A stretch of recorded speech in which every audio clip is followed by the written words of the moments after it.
So I made a new game, a giant version of a new game. I've said in the past that adding games and other things like sidewalls, lights, cocktail tables, uh, games, things that aren't going to cost you too much money. Oh yeah, coolers, maybe some butt depots, things like that aren't going to cost you too much money is a good way to bring up the average total for each job without having to buy like a whole bunch new tents and stuff. Like tents, tables and chairs are expensive.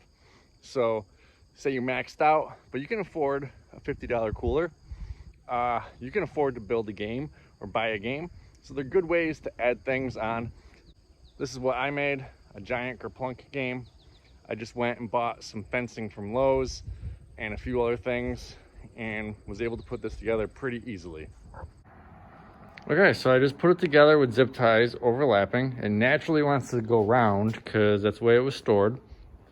I took an old piece of plywood table and cut a hole in it with a jigsaw and then cut everything around. And on the corners, I'm going to put legs. And so it'll sit up a little bit. And then in the top, I got to also cut something round to put on there to keep it all stable. So this is the final product. The balls I got from a garage sale, actually. The legs are pipe and flanges from Lowe's. And the sticks that go through are just PVC pipe that I cut about 3 feet long. The top is just a rubber foam thing that you put over pipes at your house to keep them insulated. And it came out pretty good. I painted it red. And these are the flanges and pipe from Lowe's.